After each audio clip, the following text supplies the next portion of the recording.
We are back again to our show, Good Morning Kuwait. We're moving for our next interview segment. We're talking about the digital fraud is becoming most targeted and difficult to recognize to help us understand these scams and how to protect ourselves. We welcome Mustafa Murad, Assistant Manager for Information Security. Hello, Mustafa, and good morning. Good morning to you, AziadiQ8. Hi. Thank you so much for joining us on our show, Good Morning Kuwait. We're very privileged today you are with us. We are investing, you are with us today in the studio. We'll talk about how the scammers deal in their brain. So in the beginning, we saw now in a new era of the AI, we see multiple kind of messages received in our phones every day. But how can the scammers like study the victim, which is us, in a way that they can affecting us? Mostly now people are not taking aware of posting everything in the social media. They're keeping their profiles public. You can know a person's daily routine from the time he wakes up, what he does during his day, what he bought. Some people, they just post any personal documentation, passports, IDs, even sometimes the checks or bank accounts. All of these have information that can lead me or lead the scammer to get all the information he needs to get to you. To get us in any way he can. So it's like there is like a stages for the scammers. Like he send you like a peaceful or normal or harmless messages, then he will increase. So what about the stages for the scammers, how to deal to the victims? First of all, when he sends you a message, that's the engagement with you. If you engage with him, then he'll go and build the trust between you and him. If he gets your trust, you will trust him, you'll give him whatever information, not every time willingly, but at the end you'll give him the needed information for him to scam you. Nice. And also in addition, we notice these days we have like multiple kind of phone calls. And some people, you notice they imitate voices. You will see a face, you will hear a voice. You will notice it's like imitate or maybe it's real. How can I identify, is it real one or it's fake one?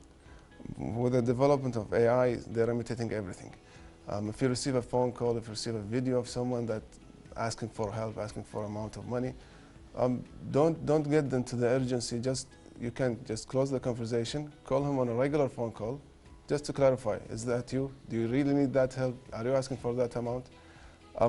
Even for the videos, there are some glitches that you can see it. You can catch it. Yes. You see in the three box in the screen, if you can see the screen, some kind of things happening like this one we call they imitate also the person himself with the voice. How can I recognize like he's the real one or maybe he's a scammer? Again, if it's someone you know, you can call them. If it's someone from a public authority, from a ministry, they will not call you. You can go to them, or you can use the application of Cell. All your transaction will be on that. Nice. So in addition, sometimes you will see like you open some very important conversation, important topic, like the governmental institute. Sometimes they send you like a message with the AI, like this kind of screen. So I have to be aware to contact Sahel first. Of course.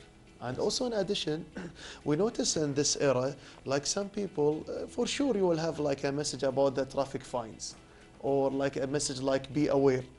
These kind of messages we get used from the governmental entities. But how come I will notice and I will differentiate between a real message or maybe a scammer? Mostly the government, or even if you order online or all of these things, they will not send you normal messages. If it's from the government side, we have the governmental applications. If you order something online, they will not ask for you for any information in advance. You already put all your information when you bought the item from online, and you can contact the carrier itself. And also in addition, we notice like the most and the highest crucial difficulties when I send to the scammer my bank number or my OTP or my password.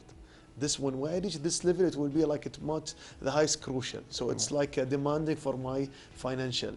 How can I avoiding this kind of OTPs or this kind of messages like it's a fraud message, it's not real, even it shows it's real? When you receive an OTP, it's a one-time password. It's not only for online transactions. OTP now is used for registering on applications, yes. For adding your cards on your digital wallet. The OTP is just sent for you. You don't share it with anyone. And when you receive that message, you need to read the message. Don't use the autofill directly, like all of us. Just read the message. You will see the merchant name, the amount exactly, how much is it. You can verify through that. And also in addition, so you mentioned like OTP after I receive the OTP, I have to read the whole message before I press inside the link. Right. To be aware of. And also in addition, we notice like some scammers also, like if he wants to drag us to his point, he show you some kind of small profits, like this is money for you, like you go maybe for like fake kind of maybe accounts for trading or something, and you give him some money and he give you some profits. So now he noticed like you are engaging with him. Time by time, he will take more. So how can I will know that this is like a scammer? It's not a real one. Yeah, first of all, if you want to invest, you should go to a real company, investment companies. No one will call you and tell you that give me 100 KD, I'll give it back to you in 200 KD, and I'm from that investment company. You can clarify, you can go check the company itself, verify it, directly go to the official channels. Okay. And also, now it's summer, it's time for vacation. For sure, the parents and the locals and the citizens and residents are traveling abroad. Once they are heading for the new airport, when they arrive, for sure they will open a Wi-Fi. You will see multiple kind of Wi-Fis in the airport. Are they fake or real? The Wi-Fis are real, but connecting to a public Wi-Fi, it has its danger side. If you need to connect to assure your parents or anyone you want to assure that I reached this country, I reached this place, just for a message, that's fine. But if you go and connect to that public Wi-Fi, don't go to your public banking applications, don't open any personal data, because there might be someone in that network and he can see all the information there. And also in addition, so you advise all the passengers once they arrive the new airport, better to buy a SIM card, or once you are heading the hotel, you can contact your beloved ones. Exactly. And even I noticed like in a 5 or maybe high expensive or high standard hotels like 5 or 4 stars and above, you will see too many kind of Wi-Fi's there. Even it's the same also. It's really the same. If you want to use it for streaming, if you want to use it to read some news, you want to send messages, that's fine. Just avoid using their banking applications or anything with information. In addition, what about the other kind of locations we have to be aware of to using the Wi-Fi's instead of airport or hotels also? You have coffee shops, malls, anywhere that's public and anyone can connect to that network as you. Right. And when the scammer, when I connect in their Wi-Fi, I will not notice any kind of dangerous. So he will wait. So he will drag me for another, like put your personal account, put your number, put your email. We notice when we go inside the Wi-Fi, put your username, the password. Yeah, they can imitate the link itself or the website, and it will ask for any information. That's why if you connect again, don't use anything personal for you. Just keep it for contacting anything. So thank you so much for sharing this information for the people who's watching us. This is like for information for the parents. What about their children and their teenagers? Nowadays, especially people who are like a big fan of gaming and the PC and the console, they will buy like a credit cards to buy some online games. And we notice some kind of the fraud. They will go inside their accounts and they steal the money and the games. So how ensure I have to like protect my children in a way to advisement to be aware, even the teenagers themselves? You should first educate them that nothing is for free. Most of the promotions, you need to verify first that they are real. Only buy, if you say, online games from the official websites. And you should use prepaid card. Prepaid card has no limit. Even if it gets stolen, you can just cancel and get a new one.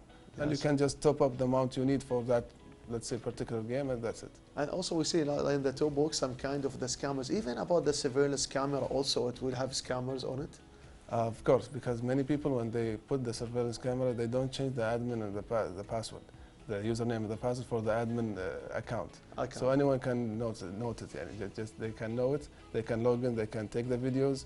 So we highly advise, if you get a surveillance camera or any system inside your house, first thing you do, go for the administrator user, change the username and the password. And also, well, like some kind of people, like when they feel like they get scammed, they feel embarrassed a lot.